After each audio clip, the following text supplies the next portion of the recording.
धामी सरकार के 3 साल हुए पूरे, परेड ग्राउंड में सीएम ने गिनाई बड़ी उपलब्धियां। बोले पीएम मोदी के मार्गदर्शन में बढ़ रहा उत्तराखंड।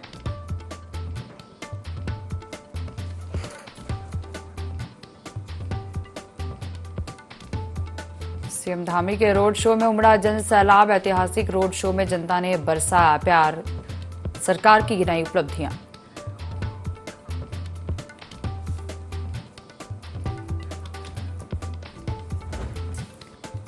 मुख्यमंत्री पुष्कर सिंह धामी के सेवा, सुशासन और विकास के 3 वर्ष पूरे। सीएम धामी ने साइकिल रैली को दिखाई हरी झंडी। सीएम धामी ने साइकिल रैली संग मनाया जश्न।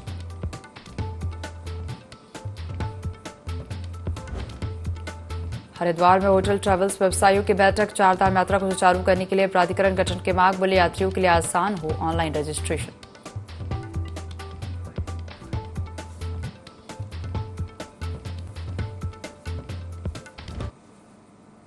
देवभूमि लाइव देख रहे हैं, यहां पर मैं हूं आपके साथ दिव्या। बुलेटिन की शुरुआत करेंगे खबरों के साथ। उत्तराखंड में धामी सरकार के 3 साल पूरे होने पर देहरादून में भव्य रोड शो आयोजित किया गया, जहां मुख्यमंत्री पुष्कर सिंह धामी ने कनक चौक से परेड ग्राउंड तक रोड शो किया। सीएम के रोड शो में जन सैलाब उमड़ा, जहां हजारों की संख्या में कार्यकर्ताओं और स्थानीय जनता ने सीएम का स्वागत किया।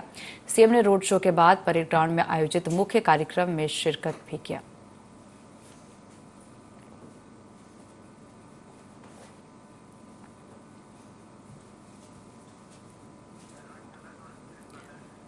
सीएम पुष्कर सिंह धामी सरकार के 3 साल पूरे हो गए और इस अवसर पर सीएम पुष्कर सिंह धामी ने रोड शो किया है और रोड शो में जन सैलाब उमड़ा।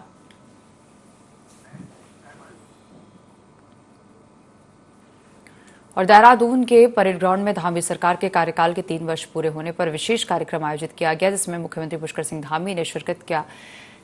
सीएम ने समान नागरिक संहिता, धर्मांतरण कानून, दंगारोधी कानून, सख्त भू कानून और नकल विरोधी कानून को ऐतिहासिक फैसले बताते हुए सरकार की उपलब्धियां गिनाई। उन्होंने कहा कि उत्तराखंड पीएम मोदी के मार्गदर्शन में विकास के पथ पर आगे बढ़ रहा है।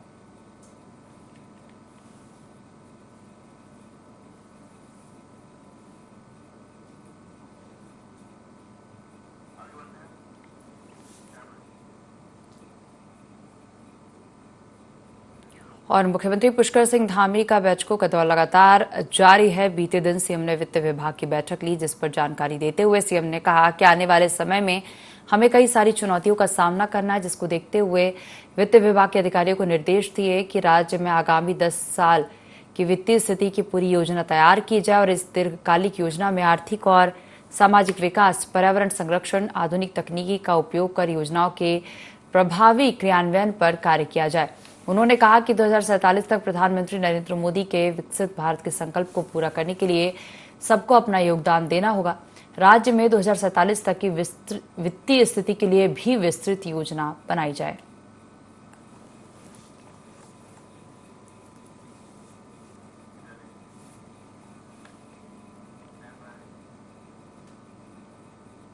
और राज्य सरकार के 3 साल पूरे हो गए। इस अवसर पर मुख्यमंत्री पुष्कर सिंह धामी ने मुख्यमंत्री कैंप कार्यालय में साइकिल रैली का फ्लैग ऑफ किया। मुख्यमंत्री ने खुद साइकिलिंग कर लोगों का उत्साह बढ़ाया, साथ ही फिट उत्तराखंड, फिट इंडिया का संदेश भी दिया।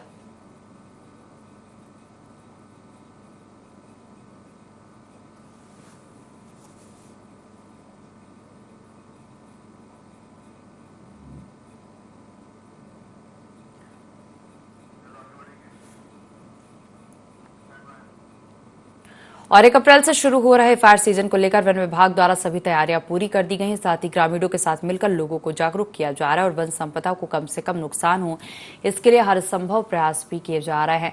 मसूरी वन प्रभाग द्वारा वनाग्नि को रोकने के लिए 43 क्रू स्टेशन बनाए गए, जहां पर 200 से अधिक फायर वॉचेस जंगलों में लगने वाली घटनाओं पर नजर बनाए रखेंगे। मसूरी वन विभाग के प्रभागी वनाधिकारी अमित कंवर ने बताया कि 1 अप्रैल से 15 जून तक फायर सीजन रहता है और वन विभाग द्वारा हर वर्ष आग की घटनाओं पर अंकुश लगाने के लिए ग्रामीणों के साथ ही वन पंचायत, महिला मंगल दल और युवक मंगल दल के साथ जागरूकता अभियान चलाया जाता है। उन्होंने बताया कि यदि कोई जंगलों में आग लगाते हुए पाया जाता है तो उसके खिलाफ संगत धाराओं में मुकदमा दर्ज किया जाएगा। फायर सीज़न की शुरुआत जो है 1 अप्रैल से जो है वो होती है। और इस वर्ष भी जो है जो हमारी तैयारियां हैं, क्योंकि अभी प्री फायर सीज़न चल रहा है और सभी तैयारियां जो है वो हो रही है, तो हमारे द्वारा पूरी तैयारियां जो है वो पूरी कर ली गई है। इसमें हमारे 43 क्रू स्टेशंस हैं, जिसमें जो है लगभग 200 फायर वॉचर्स की जो है हम लोग तैनाती जो है वो कर देंगे। तो इसमें हमारी जो एक्सरसाइज है फायर वॉचर्स को चिन्हित करना और बाकी ग्राम स्तर पे जो बैठकें होनी है या जन जागरूकता के कार्यक्रम होने हैं, वो सब भी जो है अभी चल रहे हैं। और 1 अप्रैल से, क्योंकि इसमें हमारा स्टाफ जो है उनकी भी सबकी छुट्टियां जो है वो कर दी जाएगी, रद्द कर दी जाएंगी। और जो फायर वॉचर्स हैं उनकी तैनाती भी की जाएगी। और जो हमारे क्रू स्टेशंस हैं उसमें भी जो हमारे टूल्स हैं फायर फाइटिंग के, उनको भी जो है फायर क्रू स्टेशन पे उपलब्ध जो है वो करा दिया गया है। और इसके साथ जो हमारी गांव लेवल पे जो गोष्ठियाँ होनी है वन पंचायतों के साथ, जो कोऑर्डिनेशन और लोकल जो युवक मंगल दल, महिला मंगल दल, उनके साथ में जो कोऑर्डिनेशन रहता है, वो सब भी जो है हमारे द्वारा पूरा करा लिया गया है। और हरिद्वार जिले में अवैध मदरसों के खिलाफ प्रशासन का शिकंजा लगातार कसता जा रहा है। शामपुर, लक्सर, भगवानपुर समेत जिले के विभिन्न इलाकों में ताबड़तोड़ कार्रवाई जारी है। जिलाधिकारी कर्मेंद्र सिंह ने बताया कि सर्वे के दौरान 60 से ज्यादा मदरसे अवैध पाए गए थे, जिन्हें 1 महीने पहले नोटिस जारी कर वैध दस्तावेज प्रस्तुत करने का मौका दिया गया था। लेकिन जिन मदरसों ने अब तक अपने कागजात पूरे नहीं कराए, उनके खिलाफ प्रशासन अब सीधे कार्रवाई कर रहा है। जिलाधिकारी ने साफ किया कि यह अभियान आगे भी जारी रहेगा और बिना मान्यता और वैध दस्तावेजों के संचालित किसी भी मदरसे को बख्शा नहीं जाएगा। हरिद्वार में इस सख्ती के बाद अब अन्य जिलों में भी ऐसे अवैध संस्थानों पर कार्रवाई तेज होने की संभावना है।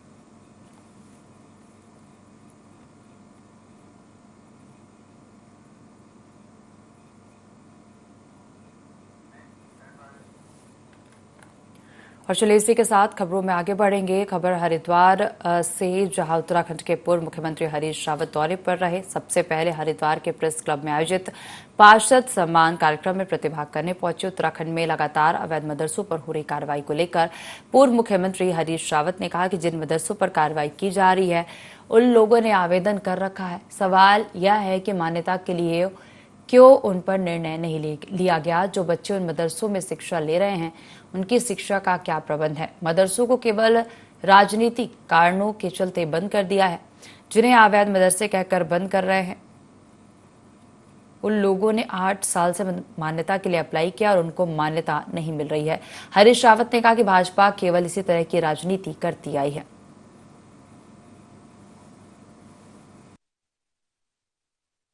कुछ हुए अभी तक लोगों ने आवेदन कर रखे हैं तुम्हारे पास मान्यता के लिए, तुमने उन आवेदनों पर निर्णय क्यों नहीं लिया?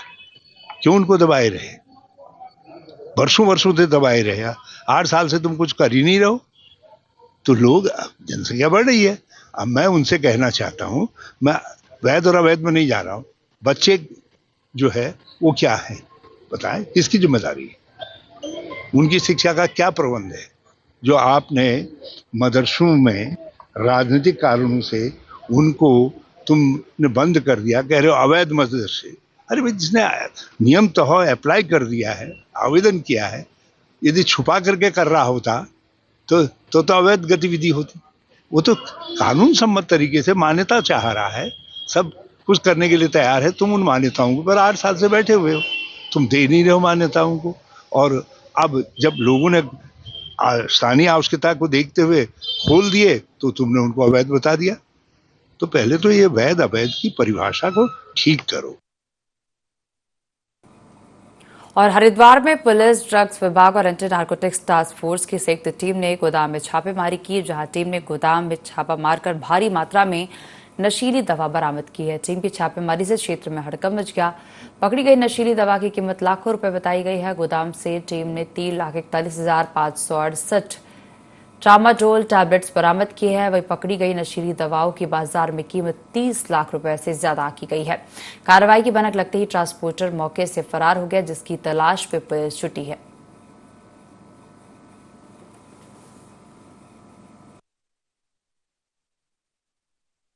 कल हरिद्वार पुलिस में रानीपुर थाना और एनटीएफ की पुलिस, इन्होंने ड्रग इंस्पेक्टर के साथ मिलकर और नशीली दवाइयाँ जिनको अवैध रूप से सप्लाई किया जा रहा था, उनको पकड़ा है, जिसमें लगभग 3.5 लाख कैप्सूल्स पकड़े गए हैं और ये रानीपुर एरिया में पकड़ा गया है, गैस प्लांट चौकी एरिया में। इसी सिलसिले में जो लीड मिली है उसमें हमारी टीम देहरादून भी गई और वहाँ से भी भारी मात्रा में उन्होंने जो सील की कार्रवाई है वो की है नशीली दवाइयों की, और ये इनकी कीमत करोड़ों में है। इसमें 2 अभियुक्त भी है। और उत्तर प्रदेश सरकार में जल शक्ति मंत्री स्वतंत्र देव सिंह हरिद्वार पहुंचे, जहां उन्होंने उत्तर प्रदेश सरकार के सिंचाई विभाग के अधिकारियों के साथ बैठक कर विभाग के कार्यों का निरीक्षण किया। इस मौके पर मंत्री ने कहा कि रबी फसलों के सीजन में किसानों को पानी की कमी न रहे, इसके लिए वे हरिद्वार, कालागढ़ और बुलंदशहर के दौरे पर हैं। साथ ही कहा कि अब शहरों की कनेक्टिविटी सुगम हुई है। बिहार दिवस पर कांग्रेस और सपा द्वारा सवाल उठाए जाने पर उन्होंने कहा कि वे तो जब सत्ता में आती है भ्रष्टाचार करती है, जबकि भाजपा अंतिम व्यक्ति तक विकास की योजनाएं पहुंचाने तक काम करती है।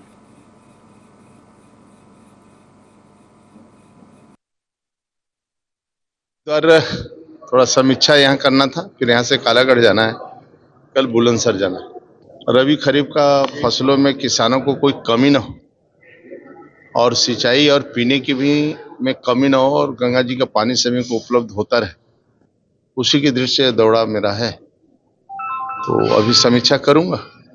बाकी अभी दिव्य और भव्य कुंभ के समय भी आप सबके प्रयास से, अधिकारियों के प्रयास से लगभग स्वच्छ जल, निर्मल जल कुंभ में पहुंचता रहा है, जिसके कारण सभी तीर्थयात्री जितने भी आए थे, संत ऋषि मुनि जितने लोग भी आए थे वहां दर्शनार्थी, सभी लोगों ने कुंभ में स्नान करके आनंद लिया और सनातन धर्म की एक ताकत भी सभी को एहसास हुआ।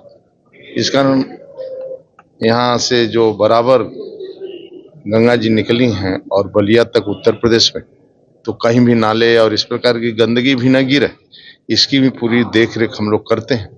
तो आज की डेट में 14 के पहले की स्थिति में आज की स्थिति में जमीन आसमान का अंतर है, तो इसलिए वो स्वच्छता, निर्मलता बनी रहे और चलती रहे, इसीलिए हम सबका प्रवास चले।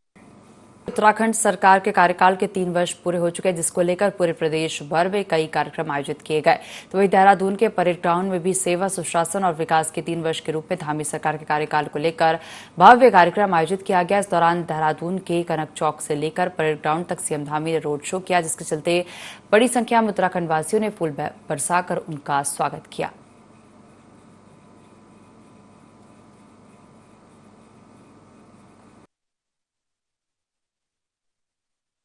माननीय मुख्यमंत्री जी ने आज उनका 3 साल का कार्यकाल पूरा हुआ और आगे 2 साल के लिए बहुत बड़ी घोषणाएं की, उपकर कर्मियों को लेकर के हो, चाहे उत्तराखंड के नौनियालों को लेकर के हो और चाहे स्थानीय ठेकेदारों को लेकर के हो।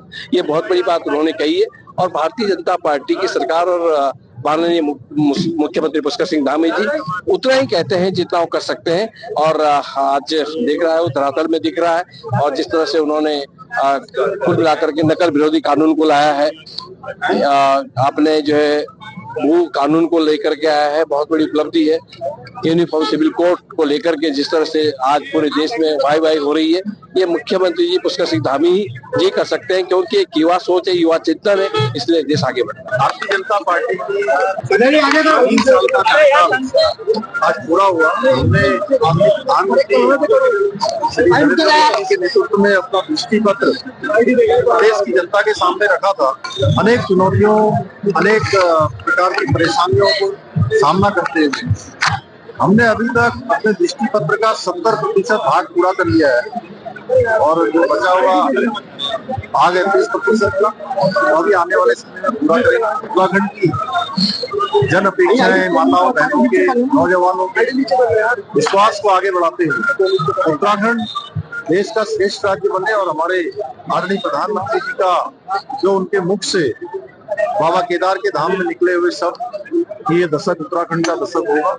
हम इस दशक को उत्तराखंड का दशक बनाने का संकल्प लेते हुए आगे बढ़ेंगे और उत्तराखंड को हिंदुस्तान का श्रेष्ठ राज्य बनाने के लिए काम करेंगे। उसमें देवभूमि उत्तराखंड के सभी नागरिकों का, देवतुल्य जनता का लगातार हमको आशीर्वाद मिलता रहा है, समर्थन मिलता रहा है। मैं उन सभी का धन्यवाद करता हूँ, आप सभी लोगों का भी धन्यवाद करता हूँ, आदरणीय प्रधानमंत्री जी का, विशेष रूप से धन्यवाद करता हूं कि उनकी प्रेरणा से, उनके मार्गदर्शन में उत्तराखंड लगातार आगे हर क्षेत्र में बढ़ रहा है। उत्तराखंड सरकार के 3 वर्ष का कार्यकाल पूरा होने पर आज देहरादून के परेड ग्राउंड पर हम लोग मौजूद है, जहाँ पर आप देख सकते हैं कि अभी जिस तरीके से यहाँ पर स्वागत किया जा रहा है, साथ ही साथ जो है वो खुद भी जो है प्रदेश की जनता के ऊपर यहाँ पर फूल बरसाते हुए नजर आ रहे हैं। बहुत स्वागत जिस तरीके से इस दौरान उनका यहाँ पर किया जा रहा है, तो ऐसे में देखा जा सकता है कि जो 3 वर्ष है यहाँ पर 3 वर्ष का जिस तरीके से उनका कार्यकाल इस दौरान उत्तराखंड में रहा है और ऐतिहासिक फैसले जिस तरीके से गांधी ने यहाँ पर दिए हैं, तो ऐसे में जनता जो है, प्रदेश की जो जनता है, उसमें काफी जो खुशी की लहर है वो इस दौरान यहाँ पर साफ तौर पर दिखाई दे रही है। आप देख सकते हैं कि बड़ी संख्या में जो लोग हैं वो यहाँ पर बैठे हुए हैं। साथ ही साथ जो कार्यक्रम जिस तरीके से आज आयोजित किया गया है, भव्य कार्यक्रम जो है ये यहाँ पर जो देखा जा रहा है। साथ ही साथ महिलाओं की अगर बात करें तो जो महिलाएं हैं वो भी बड़ी संख्या में यहाँ पर पहुंचती है। साथ ही साथ इसके अलावा बात करें जो युवा है, युवा भी जो है यहाँ पर पहुंचे हुए हैं। अगर बात करें तो खास तौर पर जिस तरीके से जो कानून मुख्यमंत्री पुष्कर सिंह धामी ने यहाँ पर बनाए हैं, चाहे वो नकल विरोधी कानून हो या फिर यूसीसी हो या फिर यूसीसी के अलावा अगर जो बात करें धर्मांतरण कानून हो, तमाम जिस तरीके से कानून उत्तराखंड में बनाए गए हैं, काफी ऐतिहासिक फैसले इस दौरान 3 वर्षों के कार्यकाल में सीएम धामी ने लिए है। तो ऐसे में आज जिस तरीके से उनके 3 वर्ष का जो कार्यकाल है वो काफी महत्वपूर्ण रहा है, ऐतिहासिक रहा है। इसको लेकर के आज का जो पूरा कार्यक्रम है वो आयोजित किया गया है। देहरादून से ND24 के लिए विनय। और हरिद्वार में हर की पैड़ी कॉरिडोर योजना के तहत जानवे मार्केट और बस अड्डे को शिफ्ट किए जाने से नाराज व्यापारी विरोध प्रदर्शन कर रहे हैं। यहां अपर रोड पर सरकार से नाराज व्यापारियों ने विरोध प्रदर्शन करते हुए नारेबाजी की और जानवी मार्केट बस अड्डे को शिफ्ट न किए जाने की मांग की। व्यापारियों का कहना है कि बस अड्डे को शहर से बाहर शिफ्ट कर दिया जाएगा तो यहाँ का व्यापार ठप हो जाएगा। व्यापारियों ने अधिकारियों की कार्यशैली से भी नाराजगी जताई और कहा कि अधिकारी समाधान निकालने के बजाय सरकार को गुमराह करते हैं। व्यापारियों को उजाड़ के और कॉरिडोर बनाने की जो सरकार की मंशा है, वो अगर मार्केट भी वही रहे, उसी को उसका जीर्णोद्धार करो ना। मार्केट का जगह बहुत है, अतिक्रमण हटाओ ना। वहाँ पे हर की जितना अतिक्रमण है उसे क्यों नहीं हटा रहे? आज घाटों की हालत क्या है? आज व्यवस्था बनाओ ना। अधिकारी व्यवस्था तो बनाते नहीं, भाई ये तोड़ दो और वो तोड़ दो, व्यापारियों को उजाड़ दो। अरे व्यापारियों का परिवार कहाँ से चल रहा है, कैसे चल रहा है, रोजी रोटी कैसे चल रही है? आज जो यहाँ पे हर की पैड़ी पे काम है, वो जंगल में थोड़ा काम चल जाएगा किसी का। जंगल में अगर हमारे को दुकान दे दी तो वहाँ कैसे चलेगा? आज हमारा व्यापार जमा हुआ है, व्यापार हमारा चल रहा है, यहाँ पे हमारा परिवार यहाँ पे पल रहा है। लॉकडाउन से मार झेलते आ रहे, कोई हमारी तरफ ध्यान नहीं दे रहा, कोई हमारे को सुविधा नहीं मिली किसी तरह से। बागेश्वर नगर पालिका के जीत नगर क्षेत्र में गैस सिलेंडर बदलते समय रिसाव के कारण आग लग गई, जिससे एक बच्ची समेत 6 लोग झुलस गए। सभी घायलों को जिला अस्पताल में भर्ती कराया गया है, जहां उनका इलाज जारी है। पीड़ितों के मुताबिक रसोई में गैस सिलेंडर बदलते समय अचानक आग लग गई। देखते ही देखते आग ने विकराल रूप ले लिया, जिससे परिवार के 6 सदस्य झुलस गए। वहीं जिला अस्पताल डॉक्टर कपिल ने बताया कि सभी खतरे से बाहर है और उनकी स्थिति स्थिर बनी हुई है।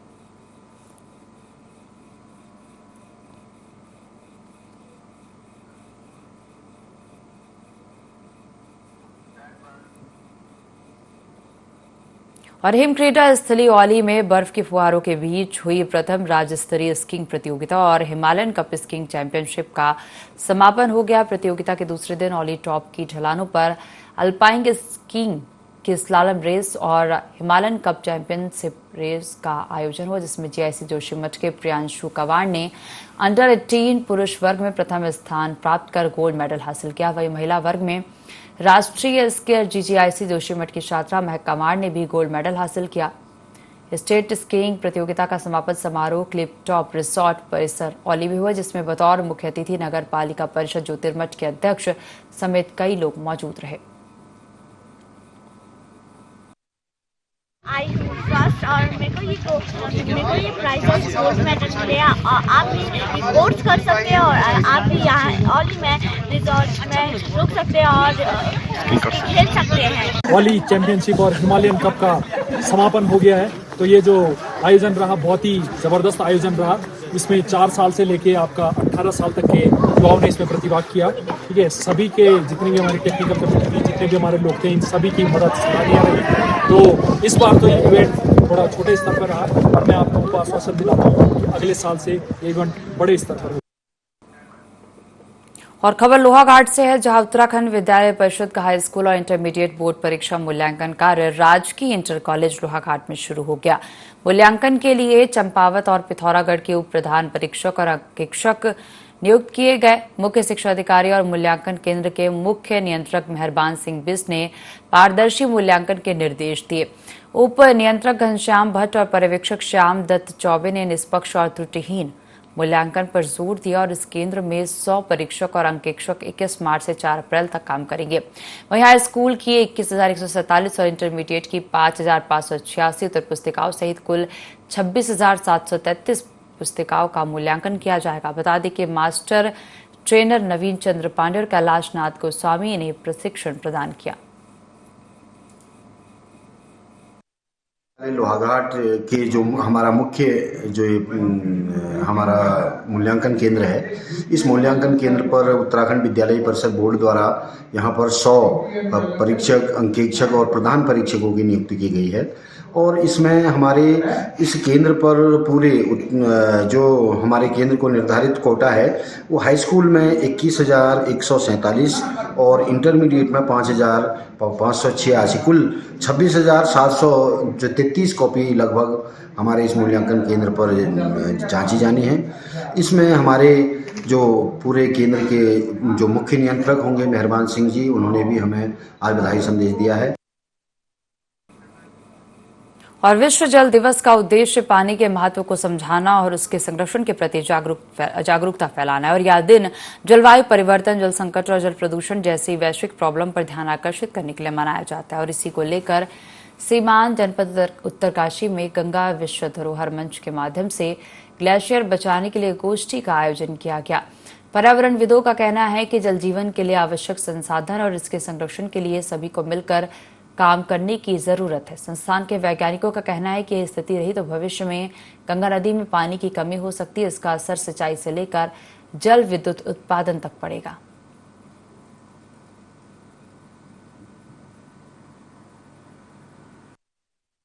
तो इस वर्ष को जल वर्ष के रूप में मना रहे हैं और हम सबसे अनुरोध कर रहे हैं, आप सब अपने जन्मदिन पर एक एक जलकुंड जरूर बनाएं। अपने पितरों के, अपने प्रियजनों की याद में जलकुंड बनाएं, ताकि जो हिमालय, हमारे जो ये पहाड़ है, इसमें नमी बनी रहे, थोड़ी सी ठंडक बनी रहे।